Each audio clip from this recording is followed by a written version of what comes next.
Здравствуйте, дорогие друзья! Что ж, последние минуты, секунды разминки перед матчем между командами РЦОП-Зюшор и Рубон.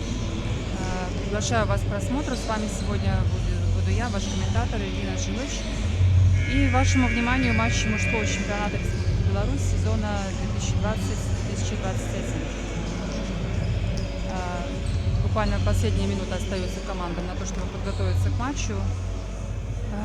И пока немного расскажу о том, как ситуация выглядит для этих команд в турнирной таблице. Ну, в общем-то, у Рубона сыграно матчей больше. 3 игры сыграл Рубон. Сейчас располагается на 3-й турнирной строчке. Имеет в своем активе 2 победы и 1 поражение. Поражение Рубону нанес Гродно 93, причем с таким достаточно внушительным счетом 75-124. Также были одержаны победы над молодежным составом столичных ЦМОКов и сборной Брестской области. Команда РЦОП-Зюшор сыграла 2 матча, оба проиграла, в том числе и Гродно 93, причем тоже с таким разгромным счетом 100-38. Наблюдала за этим матчем, конечно, очень сложно было молодым ребятам что-то противопоставить Гранду. Ну и также крупный проигрыш против Борисфена 58-124. Думаю, что и сегодняшний поединок для РЦОПа-Зюшор будет непростым, потому что Рубон, конечно, относится к лидерам чемпионата, к лидерам мужского баскетбола в стране. Помним, что недавно принимал Витебский клуб участие в финале 4, который был перенесен по эпидемиологическим причинам на сентябрь, и, в общем-то, продемонстрировал свой потенциал на этот сезон. Очень большие изменения в составе Витебского клуба. Говорил об этом во время матча, но повторюсь, наверное, для тех, кто не смотрел за финалом, в общем-то, самая большая потеря, конечно, это Шустов и Потупчик, которые перешли в Гродно 93. Им на смену пришли молодые ребята, буду рассказывать о них по ходу матча. Ну и видим, что неплохой вот розыгрыш сейчас получился с розыгрышем мяча Урцов Дюшор, но, к сожалению, Андрей Лобков не забивает с быстрой атаки. Ну и Рубон пока тоже не отвечает взятием кольца. Вообще, если в общем и целом оценивать игру Рубона, понравился мне вот этот обновленный состав, который будет в этом сезоне играть под управлением Байдакова. Не так все плохо, обновились линии и остались в команде оба ветерана, ну уже так будем их называть, двух братьев по возрасту. Они, конечно, не ветераны, но по числу сезонов, отданных Рубону, уже, я думаю, уместно будет так сказать. Хорошо сейчас поднял Бабков Марселя, как раз одного из братьев, но забить не получилось. Ну а здесь Шибаев в таком хорошем быстром проходе забивает, набирает первые очки в этом матче. Данил Шибаев, это вот тоже новобранец Рубона, приехал из России, очень здорово провел прошлый сезон в аналоге российской лиги Дюбл, такая же подобная существует у нас в чемпионате для разных возрастов. Имел там очень впечатляющую статистику и по ассистам, и по результативности. Сейчас видим, как Никита Дашкевич забивает трехочковый. Хорошо, что не тушуются ребята молодые. Но вот здесь спаса того же Шибаева забивает Марсель Овсепян.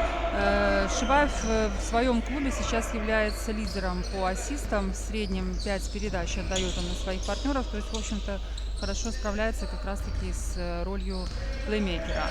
А Никита Дашкевич, который в предыдущей атаке забил трехочковый, у себя в своем коллективе является самым результативным по набранным очкам, 17,5. Поэтому неудивительно, что он же и тут взял на себя инициативу, с первых минут забивает. Ну, вполне приемлемый пока счет для начала матча, 3-4. Размеренная игра, хотя темп местами очень неплохой. Но вот сейчас запустили, позволили в центр беспрепятственно войти Виктору Овсепяну, и нарушение на игроке будет пробивать Виктор 2 штрафных. В свое время Виктор призывался и в ряды мужской сборной по баскетболу, провел несколько тренировочных кемпов, ну, к сожалению, в состав не смог пробиться, но оставил себе очень хорошие впечатления, отношение к тренировочному процессу, своей работоспособностью. Ну а здесь, конечно, это один из самых ключевых игроков в Витебском клубе. Ну вот сейчас из-под двух атаковал Виктор. Без фала ребята отстояли. Быстрый перевод мяча, но тут быстрым темпом атаковать не получилось. Была попытка вернуть мяч в розыгрыш на первого номера. Ну вот фол на Ожга. Кстати, Андрей является по ассистам лидером в команде, но немного меньше, чем у Шибаева, 4 ассиста за игру. Но чемпионат только стартовал, я думаю, что будет очень много возможностей у ребят и статистику наращивать, и улучшать и личную игру, и команду. Хороший проход сейчас от Головко, с таким полукрюком. В общем-то, не знаю, защитники так не дотянулись до далеко отставленного мяча. И Урцов Дюшор выходит на 1 очко вперед в начале 7-й минуты матча.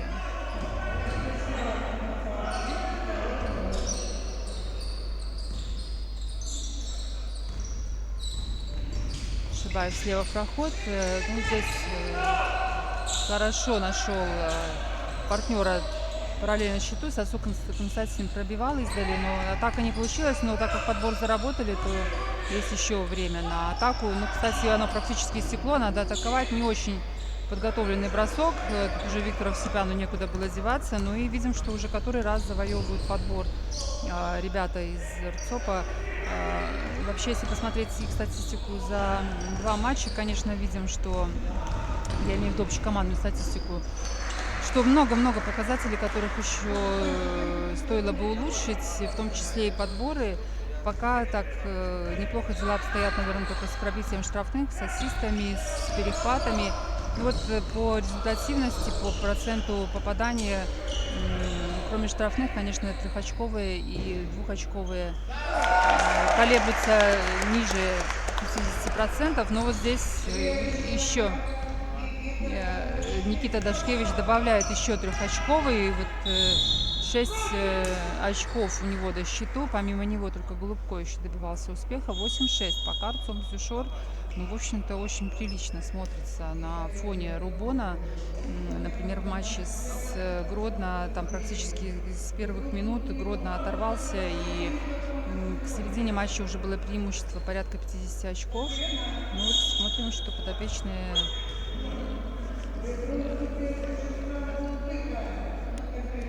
Эдуарда Кемина очень неплохо пока справляются с поставленной задачей конкретно на этот матч. По крайней мере, сдерживают натиск Рубона. Понятно, что Рубон может в любую минуту добавить, и объективно в классе команды отличаются, но по первым минутам этого определенно не видно. Хорошо сейчас Голубко разогнался, ушел с центра на левую сторону, но там его встречал Шибаев, смог остановить только за счет персонального нарушения. По фолам у РЦОПа сейчас 3, у Рубона пока 2. Ну, посмотрим, будет ли лимит исчерпан и появится ли у команд дополнительный ресурс в виде наказаний штрафными бросками за лишние командные фолы. Промахивается Михаил. Смотрим за второй попыткой. Также не точно, жаль транжирить. На подборе сейчас Денис Сивацкий, как раз тоже новый игрок в составе Рубона, и в этом матче только вышел на площадку. И сейчас тут недолгая комбинация, буквально в 2 паса, и Виктор Овсепян положил 3 очка и восстановил, в общем-то, лидерство. +1 у Рубона. Кроме новых игроков, кроме Сивацкого, о котором уже говорила, и Шибаева, в команде еще появились Сацук, Шелиевский Олег и Ткачук Эрнеста, который представляет Украину. Так, только я проверю, хочу убедиться, да, нет его в заявке на этот матч, но был он в финале 4 представлен в рядах Рубона. Не все получалось у первого номера, но тоже интересный игрок, скоростной. Я думаю, что мы его еще увидим. Тем временем свалили на Викторе Овсепяне. Виктор уже готовится пробивать штрафные. Но счет, тем не менее, вот видим, буквально преимущество переходит от одной команде к другой, но больше, чем на 1 балл пока не получается оторваться ни у кого. И, в общем-то, это хорошо говорит о настрое команд провести эту игру в упорной борьбе.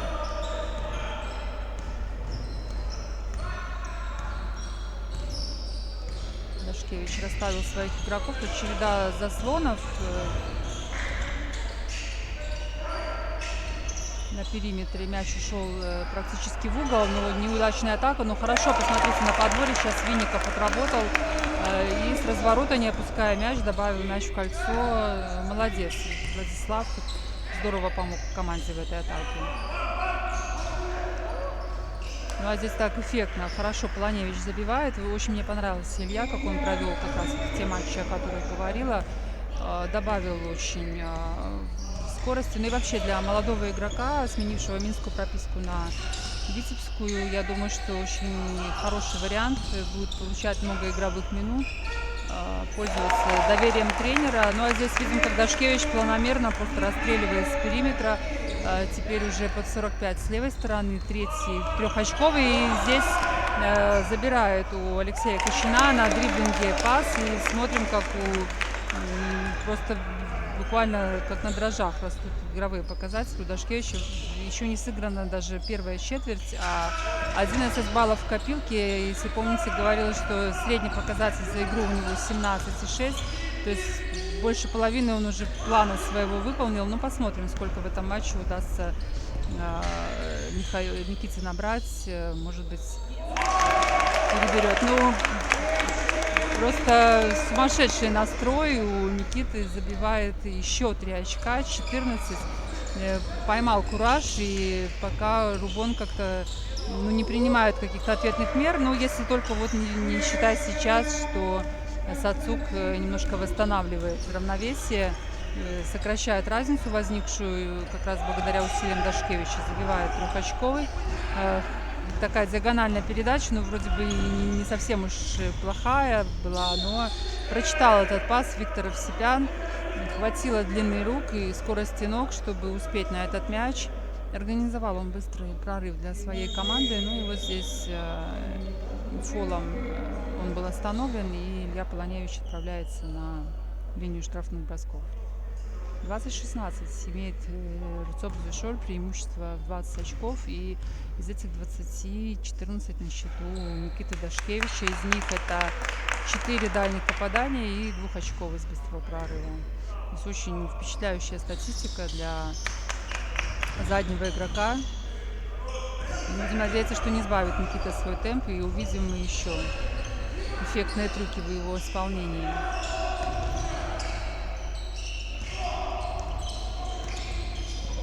Защитцы Микульский с Полоневичем отправили мяч на БДК, и здесь снова неточная передача. На этот раз Кощан Алексей перехватывает мяч.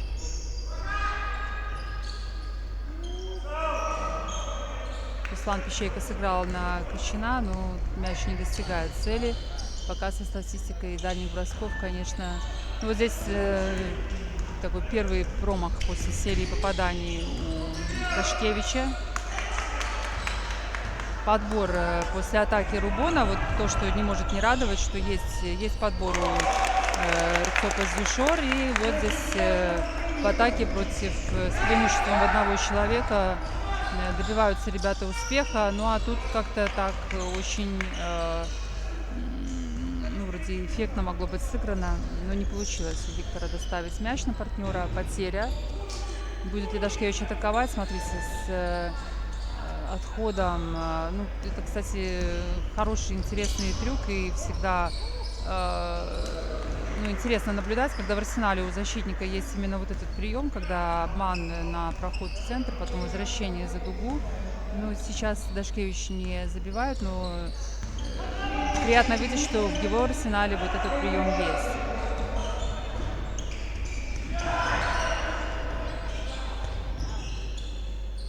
Ну, уже немного, так, наверное, перебор с дальними бросками, но понятно, что команда будет доверять своему лидеру, при том, что уже такой задел был им сделан. Ну а здесь Сивацкий через центр.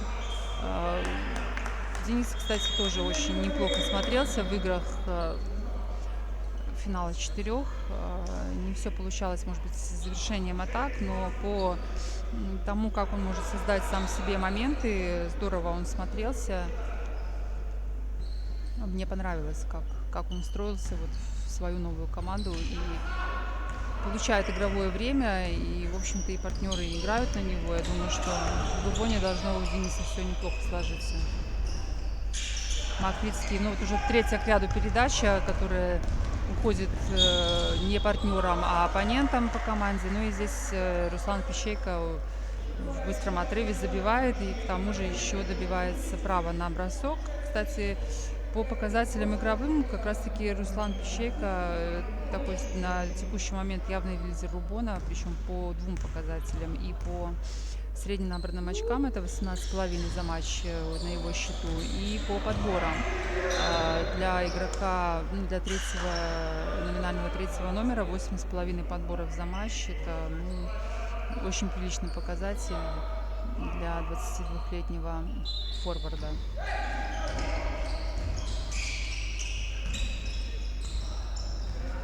Шибаев сейчас отводит далеко мяч, пытается на рассечную защиту создать коридор. Ну и вот вывели на дальний бросок, и Сацук не подводит, забивает, приближается тем самым, вернее, даже выводит свою команду вперед на 1 балл. И первая четверть заканчивается для команд счетом 22-23 в пользу Рубона. И у команд 2 минуты на то, чтобы передохнуть и настроиться, подготовиться ко второй четверти.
Ну что ж, стартует вторая четверть.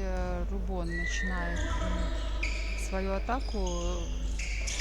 Пока был перерыв, быстро посмотрела. Просто радует показатели Руслана Пищейко. Хотела сравнить их как бы с лидерами, с лидирующей позиции в принципе в чемпионате. Ну и вот на первом месте Егор Потупчик с 19,7 баллов. То есть очень-очень близко к нему Руслан Пищейко держится со своим показателем. Но вот пока конкретно в этом матче на счету Руслана только 2 очка. Есть еще 3 четверти на то, чтобы нарастить обороты и приблизиться к своим же стандартам. Но вот, как говорил уже про Дашкевича, он практически свою программу бальную выполнил. Осталось ему тут 17. Ну, не будем, конечно, вдаваться и приравнивать игру только к достижению каких-то определенных показателей, но все-таки иногда цифры многое могут сказать о том, как команды проводят свое игровое время. Сейчас Дашкевича тут прижали близко к центральной линии, отдавал пас, перехватили ребята из Рубона, не стали атаковать. Марсель тогда вернул мяч Марсель Сипян вернул на дугу. Ну и вот здесь нарушает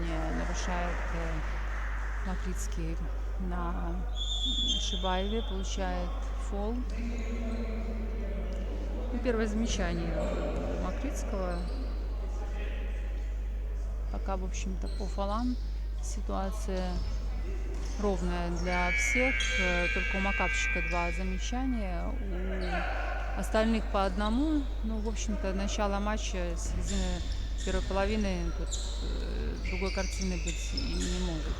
Хотя мы знаем ситуации, когда игроки выходят и могут зафолиться буквально в течение нескольких минут. Не знаю, велась какая-то статистика, за какое минимальное время набираются 5 фолов, но в моей практике игровой и комментаторской были случаи, когда буквально за, наверное, минимум, который я видела в своей практике, это за 5 минут игрок получал 5 фолов и отправлялся на скамейку.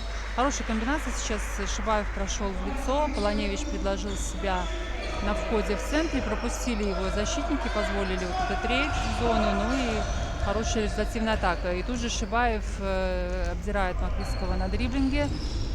Через край. Хорошо на Полоневича не забивает, но тут же на помощь Пищейко пришел и без приземления добавляет мяч в кольцо. Но я думаю, что немножко тут пересмотрят сейчас свое отношение. Ну, в общем-то, я имею в виду, что добавят в защите игроки Рубона. Мы, в принципе, это и видим. Буквально здесь за полторы минуты сумели они в счете оторваться прилично. И видим, что 31-22 сейчас становится счет. Вот такой спорт совершает Рубон. Ну, понятно, что для Гранда такая ситуация не могла сохраняться долго. Пощипали молодые им тут нервы и показали свой характер. Но я думаю, что класс Рубона здесь должен сейчас проявить себя. Хотя очень хочется, чтобы как можно дольше все-таки Рубцов Сюшор держался близко и чтобы игра была интереснее и эффектнее.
Выбрасывание от лицевой выполняет Рубцов Сюшор. Не стали здесь плотно прижимать. Выступает Алексей Качан. Ну и смотрим, как сейчас ребята смогут распорядиться мячом. Хорошо вывели Дашкевича на бросок с угла. Но вот сейчас не стал Никита атаковать. Видимо, все-таки 3 промаха подряд немножко уже лишили его прежней уверенности. Но, тем не менее, с прохода нарушение, ну, это был фол не при броске, поэтому выбрасывание за боковой, но 14 секунд снова на атаку получает команда белых.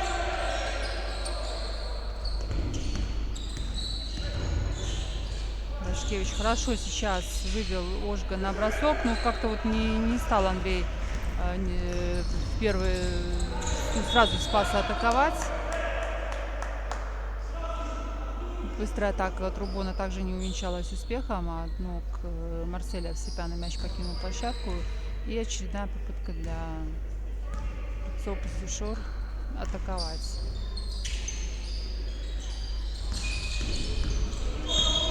Да, фол так очень в корпус сейчас в контакт вошел Никита Бородин.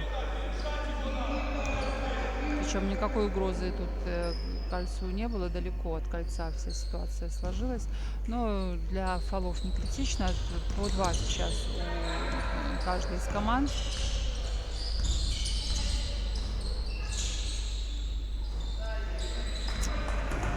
Неплохая еще ситуация была, но Винников параллельно счету. Сложный, кстати, бросок. Тут даже не стоит упрекать игрока.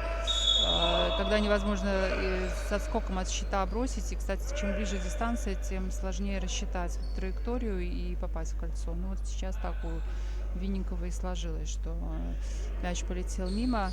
Здесь он же в такой достаточно брутальной борьбе, по-моему, даже немного повреждения получил. Ну, по крайней мере, чувствительный был удар локтем по голове. Но игра продолжается, все нормально.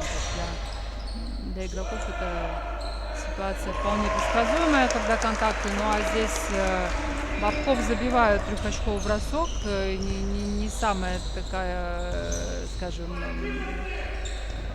работа для Бобкова поражать кольцо из-за дуги. Но вот сейчас Андрей уверенно бросил, попал. Ну, достаточно быстро прилетел ответ и от Рубона, 3 очка от Кощина. Ну вот в первой четверти обменялись команды серии. Конечно, там серия более внушительная была со стороны Дашкевича. Ну, радует, что другие игроки также подключились и атакуют из-за дуги результативно. Ну, а здесь такой частотный быстрый отрыв в плане количества передач. Ну, Шибаев с Всепяном разыграли этот мяч, при том, что имели поддержку еще от одного партнера от команды, но сыграли вдвоем, добились успеха. Здесь потеря, вышел мяч от рук Дашкевича.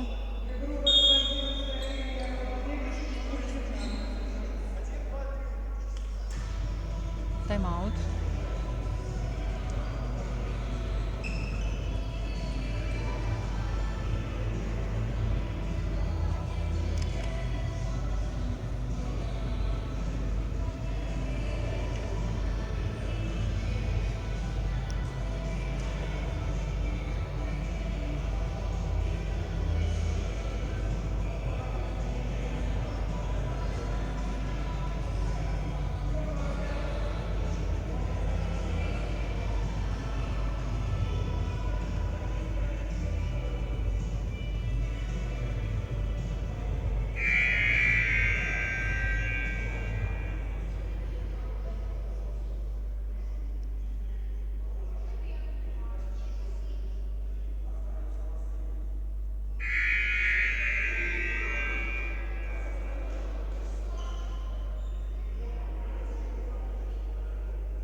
Возвращаются команды на площадку. Такая будет Рубон. Ну и так вот, видите, как подловили они медленно входящую в паркет команду Рцопа Зишор. Но Марсель Всепян не забивает. Такой тоже подарок, можно сказать, от Рубона. Ну и тут же Марсель отправляется отдохнуть. Денис Сивацкий возвратился на площадку.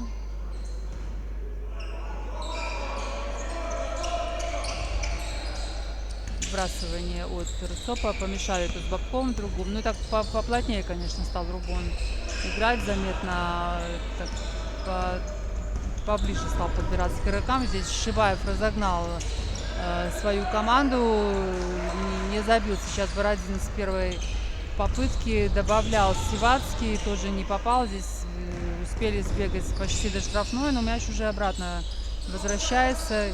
И Качан вот так, в общем-то, и с сопротивлением набегал игрок сзади на него, забивает от щита.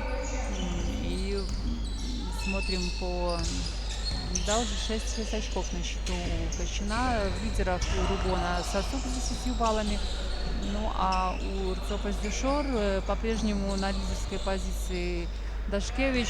Ну, только что вот эта цифра в 14 очков замерла с первой четверти и пока не менялась. К тому же Микита сейчас не находится на площадке, и цифры так и останутся такими до его появления. Машевский с мячом.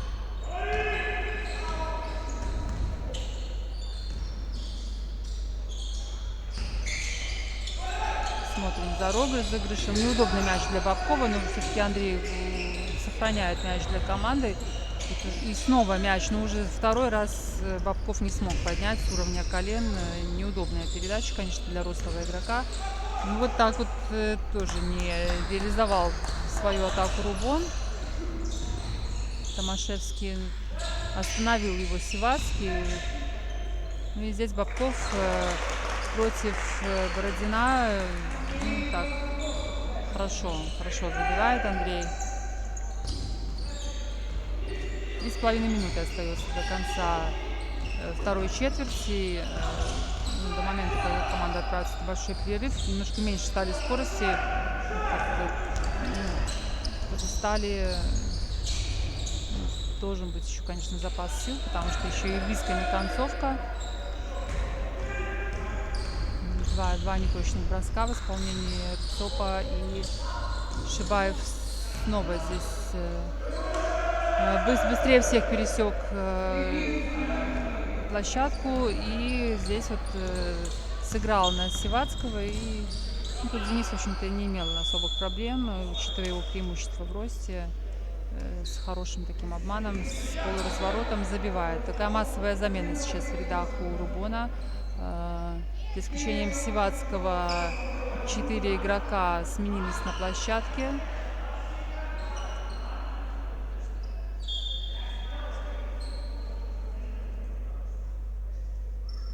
Ну а у Цопа Зишор возвращается в игру Никита Дашкевич. Посмотрим, пойдет ли отдых ему на пользу. 26-41, конечно, Рубон уже значительно смог увеличить свое преимущество. Но посмотрите, как хорошо, здорово нашел промежуток между защитниками Голубко, и хорошо на шагах, полностью освободившись от защитников, забивает из-под кольца. Ну, здесь Полоневич сыграл хорошо, ну, такой хороший разворот, мягкий бросок, но цели не достигает, и снова в атаке Цоп Зишор.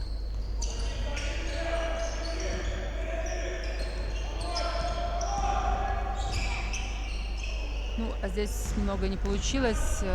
Здесь стартовая скорость была неплохая, но все-таки ушел Ожгов двух защитников. Ну, а назад вернуть мяч уже не удалось. Там караулили зеленые. В общем-то, с этого перехвата и организовали себе быстрый отрыв, который вот сейчас завершаться будет с линии штрафных бросков.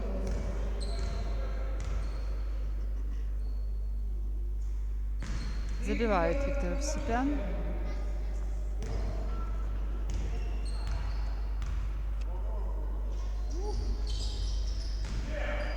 Второй также точный бросок. 43-28. За 2 минуты до большого перерыва разница, конечно, уже внушительная.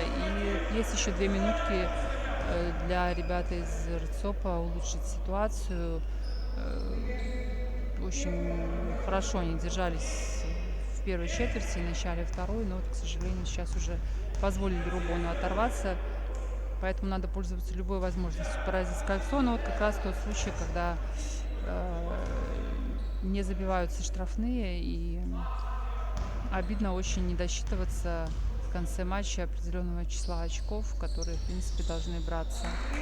Так как пробиваются без сопротивления, и огромное число штрафных отрабатывается на тренировках. Здесь хороший вот Полоневича пас на партнера. И в такой быстрой атаке не затратили много сил и времени на позиционное нападение Рубон. Еще один обострение в центр. Мяч на Булдыка ушел в край, но не забивает Вячеслав. Не стал атаковать с этой передачи. В общем-то, в открытом положении находился Виктор, но сыграл на партнера. Я думаю, что очень уместно и логично сейчас поступает капитан Рубона. Нужно все-таки нагружать своих молодых игроков. Здесь конкретно Глеб Пехтерев открывался под кольцом. Нужно все-таки помогать молодым сейчас создавать игровые ситуации, чтобы они входили в игру, чувствовали вот нерв игры, забивали.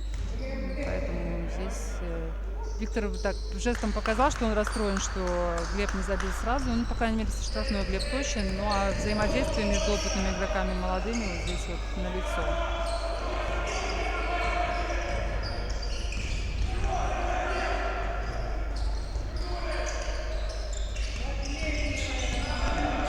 Держался Дашкевич на ногах. Хорошо сейчас Ожгов взлетел. Ну, конечно, подоспел на помощь Сивацкий. По антропометрии разница большая. Ну, судьи усмотрели фол. И сейчас пробиваются штрафные броски. Смотрим, как Андрей справится. Забивает первый.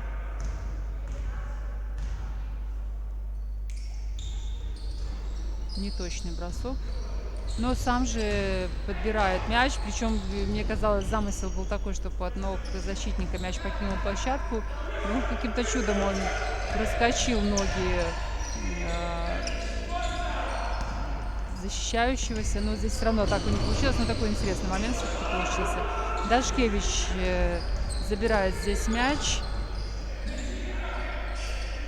Полминуты осталось буквально до конца, 15 секунд на атаку. Очень хочется, чтобы ребята использовали эту возможность. Разменяли третий десяток по очкам. Возвращает Дашкевич. Ну и тут уже надо Макавчику уже деваться некуда, надо атаковать. Кстати, неплохо он зашагнул под Пехтерева, но все-таки не забивает.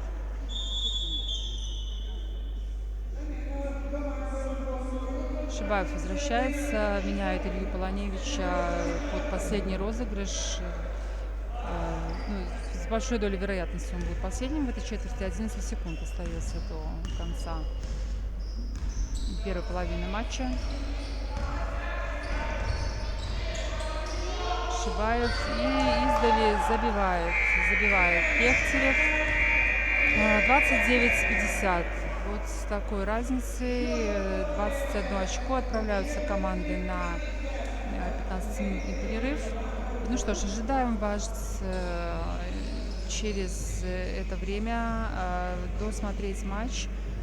Напоминаю, что в 15:30 также будет трансляция из зала на Уральской. Встретятся команды Гродно 93 и прошу прощения, команда РГУРа, если не ошибаюсь, пересмотрю записи. В любом случае, очень надеюсь, что это баскетбольное время в субботу разделится с нами. Не прощаюсь.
Ну что ж, друзья, полминуты остается до старта второй половины матча. Рцоп Сушор Рубон.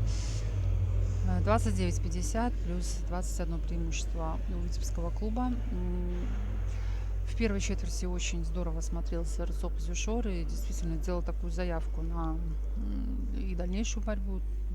В основном усилиями Дашкевича, скажем так, очки набирались. В первых 5 бросках 4 достигли цели. В дальнейшем статистика у Никиты уже ухудшилась. В целом 8 бросков из-за дуги он совершил, 4 попал, 50%. Ну и вообще, если говорить о статистических показателях, то для Рцоп Зюшор все они колеблются ниже 50%. С двух очковой это 37% попаданий, с трехочковой 36%, в целом по двум показателям 37,5%. Ну и совершенно фатально выглядит ситуация с линией штрафных. То есть 6 было попыток, одно попадание, 16,7%. То есть, конечно, это очень такой негативный фактор. Много потерянных очков. Ну, здесь вот видим первая атака Рубона. Не забивает Пищейка, простите. Ну и вот первая атака для Рцоп Зюшор во второй половине матча. Мяч по всему периметру прошелся, и с левой стороны Макарчик атаковал под 45. Не забивает, и мгновенная атака, и тот же Пищейка в этой быстрой атаке забивает 2 очка из-под кольца, набирает уже 10 очков на счету Руслана. Если смотреть на статистику у Рубона, то здесь все показатели пересекли экватор, я имею в виду 50%, но вот именно что пересекли, потому что с общего числа бросков 51%, с двухочковой ровненько 50%, трехочковой 54,5% и такой же показатель на штрафных 54,5%. Я думаю, что тренерский штаб эти цифры никак не могут удовлетворять, но с другой стороны, даже с такими показателями смогли рубоновцы оторваться на 20 очков.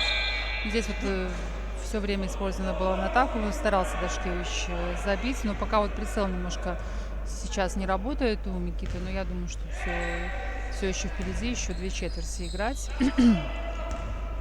Пока же сыграно 1,5 минуты, ну и, как видите, счет 29:54. Хороший сейчас розыгрыш, такой динамичный. И Шибаев уже который ассист набирает. И передача на Сацука. Кстати, видела, как в перерыве тепло пообщался Константин с тренерским штабом ЦМОКа. Все-таки 2 года он провел в школе ЦМОКи Зюшор. И в общем-то, я думаю, тренеры очень переживают и будут рады только видеть, как наращивает свое мастерство Константин в новом для себя клубе. Ну что ж, тайм-аут тренеры сочли необходимым уже через неполные 2 минуты пообщаться с командами на предмет происходящего на площадке.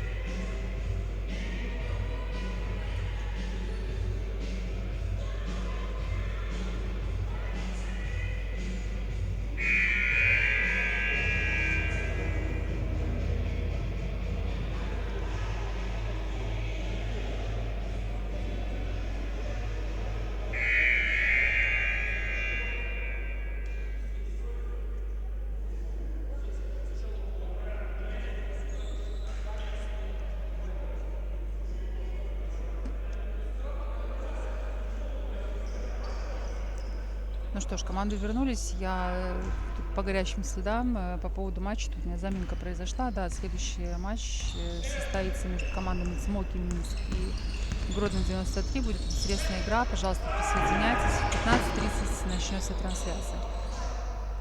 Здесь атака и результативная атака усилиями Макавчика из-за дуги набирает Ростислав 3 очка, причем первые для него в этом матче.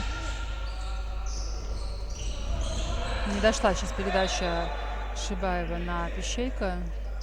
Немножко резкости, наверное, не хватило. Но при этом мяч все равно остается у Рубона. И 12 секунд на розыгрыш с сбрасыванием за боковой. Шибаев. Тут без особых проблем. Просто проходит защиту Рцопа Зюшор. И с левой стороны забивает.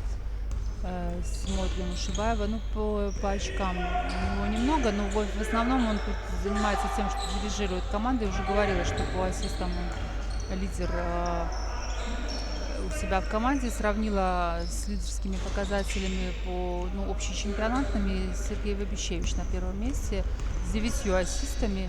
Ну, вот у Шибаева в среднем 5 за игру.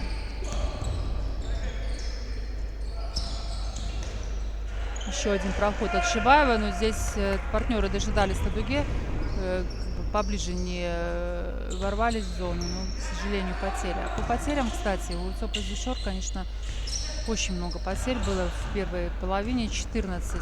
И, в общем-то, но здесь забивает все-таки Константин Сацук. Не получилось сразу мяч обработать, но тем не менее защитниками в такой плотной толпе, в толчее забивает Константин мяч. Ну вот те 14 потерь, о которых говорила Рцопа Зюшор, в общем-то, они создали второй показатель высокий у другой команды, 12 перехватов. То есть было сделано большое число неточных передач, которые позволили... Ну а вот здесь сейчас, видите, Дашкевич перехват совершает. Большое число неточных передач у Рцопа Зюшор позволило сделать очень приличный показатель перехватов у Рубона. Дашкевич издали, ну вот уже которая попытка, не летит мяч у Микиты.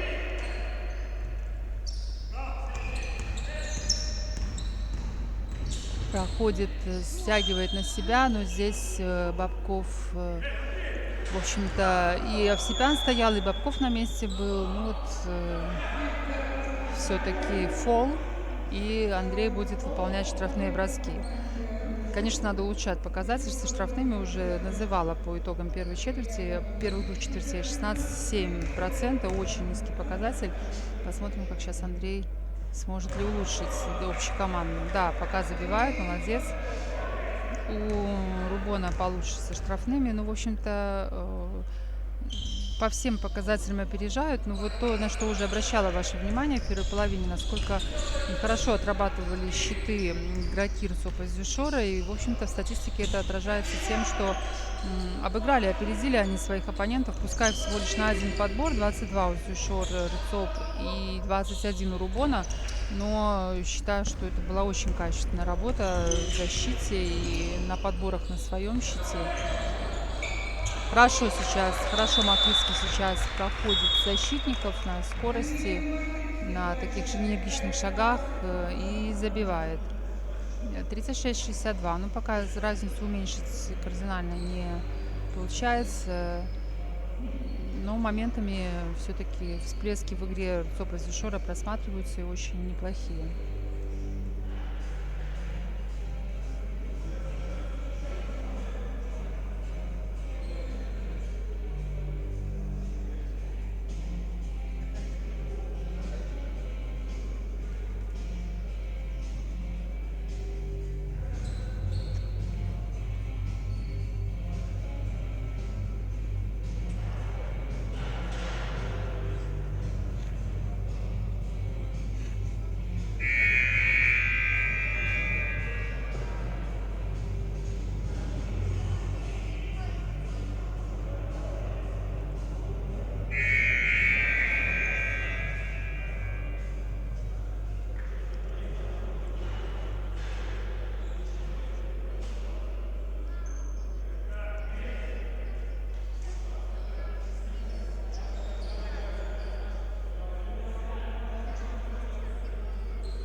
Вводит мяч в игру Рубон.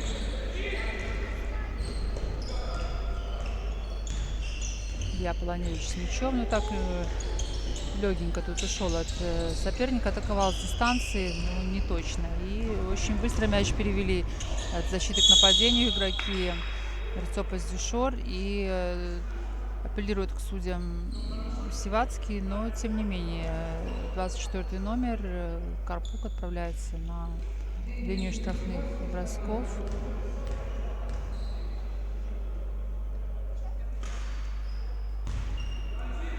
Не забивает с первого броска Тимофей.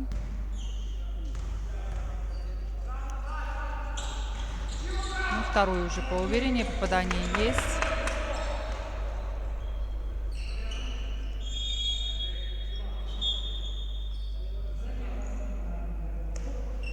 Замена. Покидает площадку Карпук, который только что атаковал с штрафных. И Андрей Бабков отправляется отдохнуть. На их место в игру вернулись Винников и Пахомов.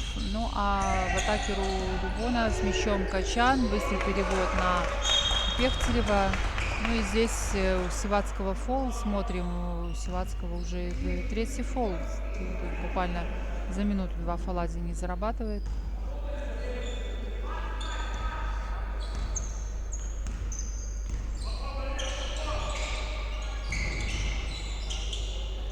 Пахомов дальше не пошел, атакует сам. Но подбор опять остается за белыми. Макавчик, ой, простите, Макритский с прохода останавливается. Ну и все равно мяч остается у Рцопа. Но 3 атаки и, к сожалению, ни одна не достигает цели. Ну а здесь такая вот диагональная передача в угол. Сивацкий боролся за мяч, но не забивает Пехтелев. Хотя вроде бы партнеры тут все сделали для того, чтобы такой обмен неточными бросками. Пока успеваю фразу договорить, уже промахиваются и белые с быстрой атаки. Ну и смотрим еще одно очередное попадание. Я думаю, что сейчас должны задняя линия все-таки взять игру в свои руки. Немножко так охладить своих партнеров, разыграть что-то более позиционное. Ну вот, в принципе, это сейчас и происходит. Дашкевич выстроил партнеров. Заслон от Винникова. Ну и судья фиксирует фол, что при постановке заслона нарушение было у Виктора Овсепяна. Третье нарушение для 14 номера витебской команды, для капитана. Макритский издали. Такой эйрбол получился. Мяч только слегка сетки коснулся. И вот зеленый Илья Планевич с мячом организует атаку. И здесь Виктор Овсепян ставит точку в этой серии непопаданий для своего клуба. Мы посмотрим сейчас, как сможет ли тоже этот барьер преодолеть команда Рцопас Дюшор. На дриблинге тут регистрирует ошибку у Дашкевича. Немножко разладилась игра у плеймейкера минской команды. Ну а здесь получается Кочина вот уже, кстати, не первый раз. Ой-ой-ой-ой. Жесткий фол. Конечно, игрок расстроен, что так уже второй раз обкрадывает Никита именно Алексея Кочина на дриблинге. Но, в общем-то, это не должно быть причиной, чтобы так вот грубо останавливать игрока. Соответственно, будет сейчас Никита прибывать штрафные, ну и владение останется у команды Рцопас Дюшор. Ну и, в общем-то, этот фол стал 5-м для Рубона. И теперь каждое последующее нарушение со стороны витебского клуба будет наказываться пробитием штрафных. Ну, в общем-то, это такой неплохой ресурс появляется. Стоит сейчас, наверное, обострять. Но получается наоборот, заступ у Дашкевича, и отправляются Рцопас Дюшор в защиту.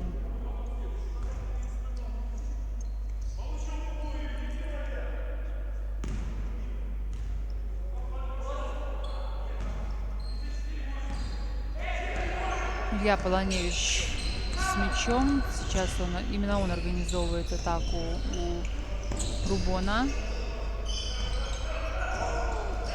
Вывели Виктора Овсепяна на дальний бросок, и отлично он справляется с этой задачей, забивает, не потребовался ни подбор, ни борьба за щит. 67-39 за 2,5 минуты до конца третьей четверти.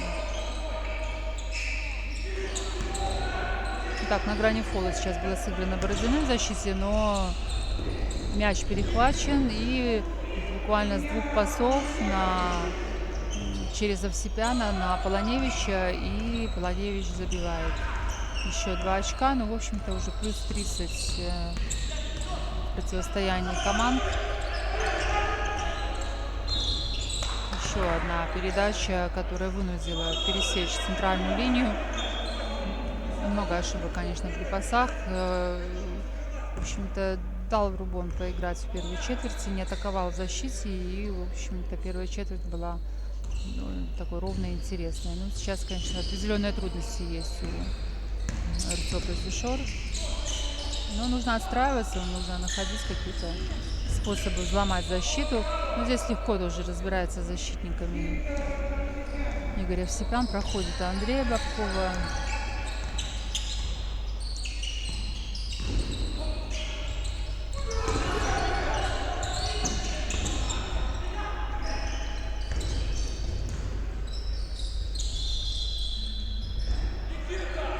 Ну, жаль, что весь этот экшен закончился пробежкой. Просто посмотрите, при такой разнице, преимуществе в игре, борются за каждый мяч ребята из Рубона и идут в нижние мячи, в отборы, в падение. Ну, в общем-то, дисциплина игротская, командная на уровне, и абсолютно никто не филонит. И вот как раз вот череда вот этих отборов показала вот то, о чем говорю.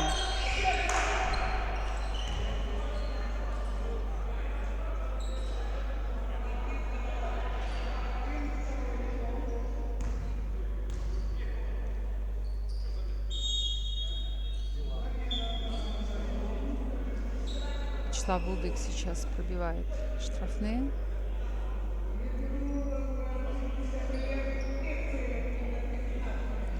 Ну, как уже говорила, сейчас любое замечание будет караться штрафными бросками, поэтому можно будет хотя бы с линии штрафа поднабрать очков, но не получается. Промахивается сейчас Вячеслав.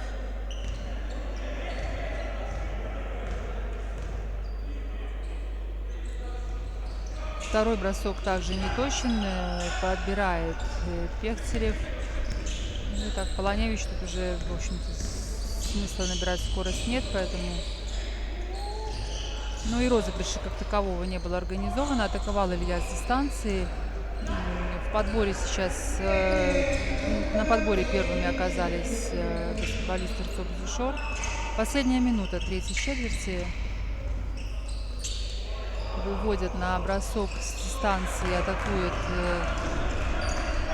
Булдык. Вячеслав промахивается. Ну и уже вот Руслан Кищейко в атаке. Ну, уже никаких нет скоростей. Рубон немножко восстанавливается, наверное. Тут действительно затратным был такой отрезок с падениями, с перехватами. Севацкий атакует с дистанции. Никто на подборе не смог доработать этот мяч, который был не забит. Ну и сам же Денис подбирает. Мы видим, что так шагом пересекает Илья Полоневич центральную линию. Я думаю, хотят рубоновцы использовать весь отрезок времени, но и здесь вот вывели Пехтерева на трехочковый бросок. Истекает время на атаку, истекает время третьей четверти. 39-71. Отправляются ребята на последнюю передышку двухминутную перед заключительной четвертью. Ну что же, посмотрим, найдут ли какие-то ресурсы, какие-то возможности молодые игроки Эрцоп-Эзюшор, чтобы все-таки так под занавес, но какой-то акцент памятный в этой игре оставить.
Возвратились команды, ожидает судья на центральной линии на вбрасывание. Это будут игроки РЦОП и Сюшор.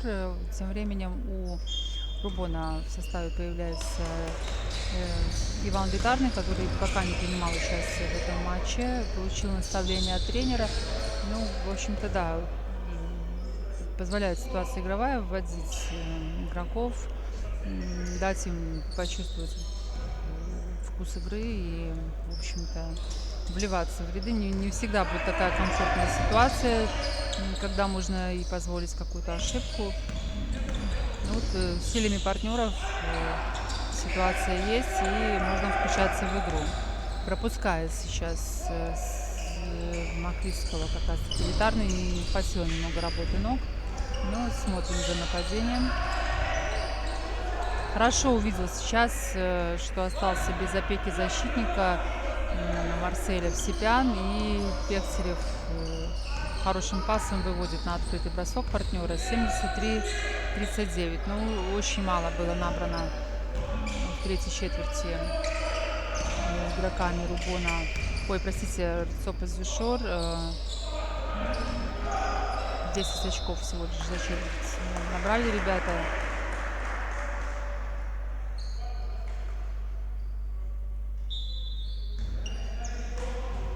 Выбрасывает из боковой Андрей Бабков. Но тут пространства нет ни для обыгрыша, ни для броска. Прикрыл Марселя себя достаточно близко. Ну и так кучно играют защитники Рубона. Вдалеке от кольца развиваются события. Сейчас получается на Бабкова переправить мяч, но, к сожалению, время, отведенное на атаку, истекает. Не успевает Андрей атаковать кольцо.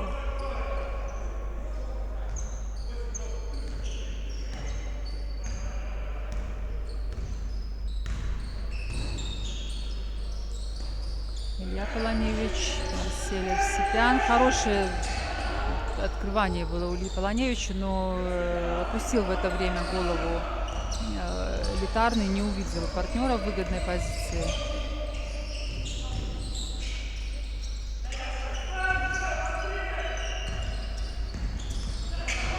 Пехтерев, так, ну, Шибаев подхватывает этот нижний мяч.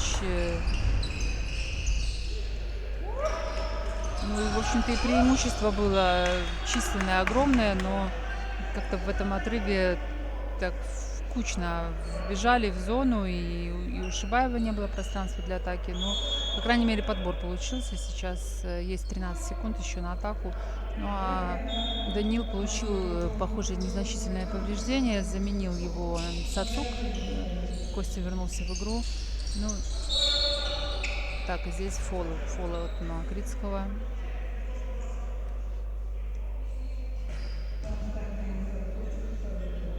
Говорил уже в прошлых трансляциях, что ну, такая баскетбольная семья, Макритский, сестра его Полина. Мне довелось поиграть во многих-многих матчах против их и вместе с их мамой Светланой Макритской, поэтому ну, вот традиции семейные сохраняются. Полина подписала контракт в этом году с литовским Шауляем. Честно, предметно не посмотрела пока, как складываются ее там дела, но в любом случае радует, что наши игроки востребованы на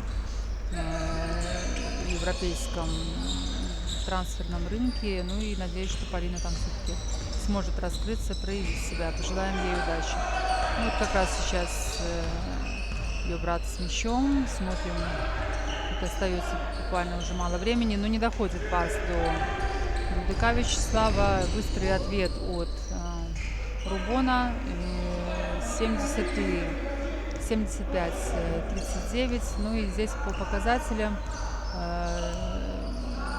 тут уже 3 человека разменяли двузначные цифры. У Пищейка 10, Евсепян 14 баллов, Сацук Константин 20 баллов набрал. Ну а у РЦОП и Зюшор цифры замерли. Дашкевич 16 очками, у остальных ребят из всех, кто набирали, меньше 10 очков. Ну, так, очень большое ускорение дал вперед Полоневич. Мяч не стал Марсель преследовать его, в общем-то, это было невозможно, я думаю, поэтому потеря, и мяч вводится из-за лицевой. Андреем Бабковым, простите. Никита Дашкевич с мячом. Не находит возможности в правый край пройти.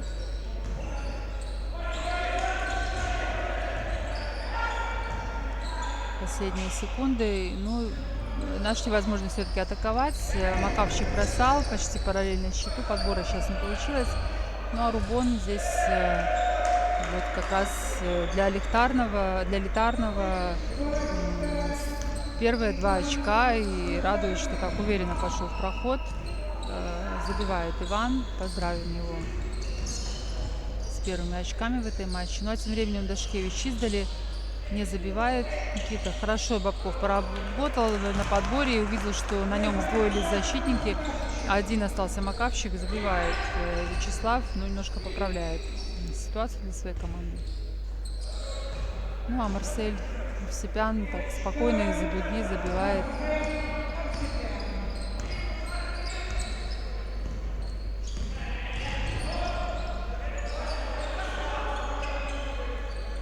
Дашкевич не стал пользоваться, ну, в общем-то, заслон и не получался.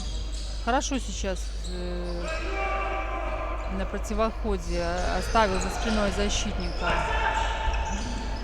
Андрей Ожга, но не получилось забросить с дистанции. Ну и снова Марсель Евсепян демонстрирует весь свой диапазон, забил с дуги, сейчас разобрался с защитниками под кольцом.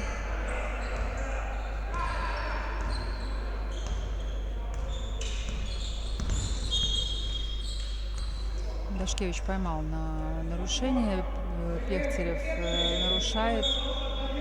Ну, пока по одному фолу в этой четверти. Ну, в общем-то, тут даже нет особого смысла при такой разнице на табло следить за состоянием командных фолов.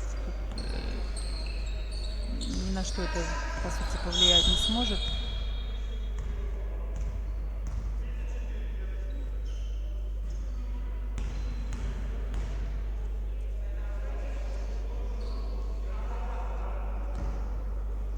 Чуть менее 5 минут остается сыграть командам последней четвертой четверти. 41-82. Дашкевич с мячом далеко от кольца. Здесь так издваиваются. Кто-то находится один. Остается его обнаружить и доставить к нему мяч. Ну и, в общем-то, неплохо тут разобрались все-таки с защитой. Но вот последний неточный пас. Все-таки все усилия сводят на нет. Потеря. Уже говорила, что потерь много было у Цопус Шор, таких невынужденных. Но вот еще одна демонстрация этого факта. Хорошо здесь Сивацкий занял место и, в общем-то, с подбора легко добавляет мяч в кольцо. По набранным очкам, ну, у Дениса сейчас 4, в общем-то, немного, конечно. Может он, да и должен, наверное, быть гораздо более результативным. Дашкевич не забивает. Сивацкий ну, здесь Бородин, я думаю, должен разделить ответственность за эту потерю, потому что мяч не обладал нужной скоростью, но так хватало времени ногами подойти. Ну а здесь видим, как Литарный еще 2 очка забивает. Так, я могла пропустить, и будет ли засчитан этот мяч. Не засчитан этот мяч.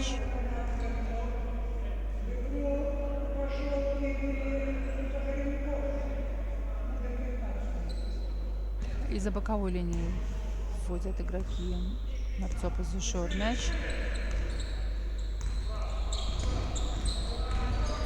Дашкевич уворачивается от защитника, но так же, как и заслона. Ну и здесь Макавчик забивает с 3-очковой линии. Причем уже второй раз в этой половине игры. Отрывается Дашкевич, догонит ли он мяч. Но и тут партнерам надо помогать, конечно.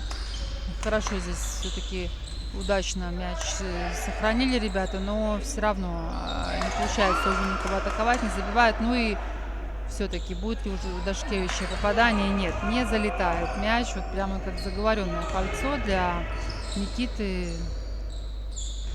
В то время как Макавчик уже второй мяч подряд забивает. И, в общем-то, всего в активе у него 3 трехочковых. И добавьте к этому еще, я уже не помню, это, видимо, были штрафные. И 11 баллов на счету у Вячеслава, что очень неплохо. Ну и, в общем-то, его усилиями цифры становятся более приемлемые для Арцоп Зишор. 49-84. Сейчас еще 2 очка добавляет Дашкевич. 51-84. Ну, конечно, разрыв значительный, но, по крайней мере, хоть какой-то очковый спорт Арцоп Зишор за последние 2 минуты совершает. Тайм-аут. Тайм-аут. Команды отправились посовещаться с тренерами.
Две с половиной минуты осталось команду провести на площадке в этой встрече. В атаке Рубон. Хорошо через Сивацкого разбросали мяч, через верхушку сыграли. Ну и Руслан Пищейко забивает. 12 баллов уже в активе. Ну так, к своим же показателям ему тут надо еще 6 очков добавить, чтобы удержаться в гонке за лидерство по результативности.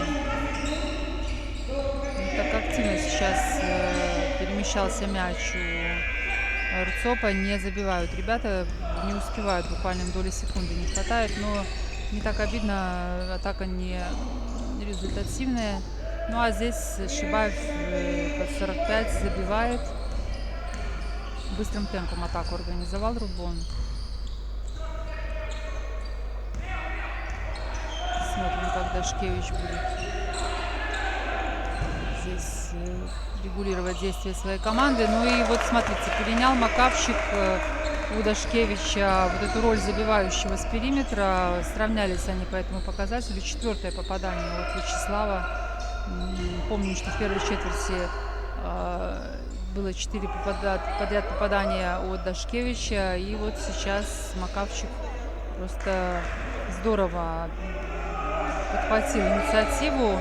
Ну, вернее, вторая, третья четверть, в общем-то, прошла без лидеров, без того, кто мог взять на себя игру. Но вот 4-я проходит явно под предводительством Макавчика. И радует, что ребята в своих рядах вот находят ресурсы. Нет пока вот такой ровной командной игры, вклада, но хоть кто-то выходит на первые роли, забивают. Ну, молодцы ребята, подтянулись по счету немного. Ну, хотя Рубон тут планомерно все-таки зарабатывает, добывает свои очки. Ну что ж, последняя минута матча, 40 секунд остается. Не думаю, что Рубон сможет достичь отметку в 100 очков. Совсем мало времени для этого остается. Сивацкому фол. Причем у Дениса, я думаю, что это 4-е замечание. Ну, на игру это, конечно, не повлияет, но по фолам объективно тут Денису нужно искать причины, почему так часто судьи награждают его фолами.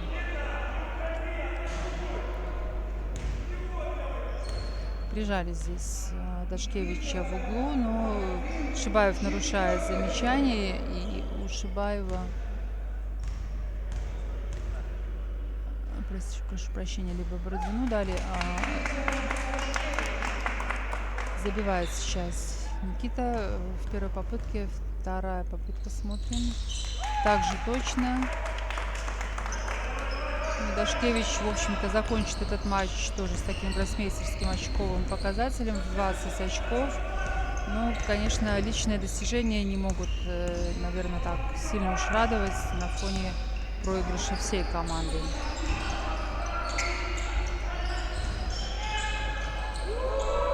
Поланевич издали, ну и вот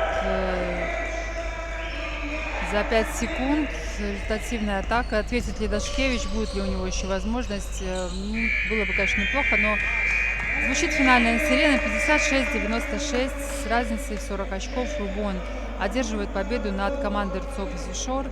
Боролись ребята, показали хорошую игру в первой и четвертой четвертях. Поздравляем Рубон с победой. В общем-то, вся команда внесла свой вклад. Многие по очкам отметились, и по игре. Конечно, класс команды различается, но моментами, я думаю, что было очень неплохо. И пожелаем команде РЦОП-Зишор наращивать свой потенциал, ну а Рубону двигаться стабильно по дистанции. Я думаю, что у них определенно есть претензии на подиум в этом сезоне. Сезон только стартовал. Ну, поздравляем клуб с первыми набранными победами. Ну что ж, как говорила ранее, делала анонс, в 15:30 начнется матч Цмоки Минск Гродно 93. Приглашаю вас присоединиться, посмотреть. Я думаю, что будет очень интересная игра. Встречаются также лидеры чемпионата, поэтому ждем вас в обозначенное время 15:30.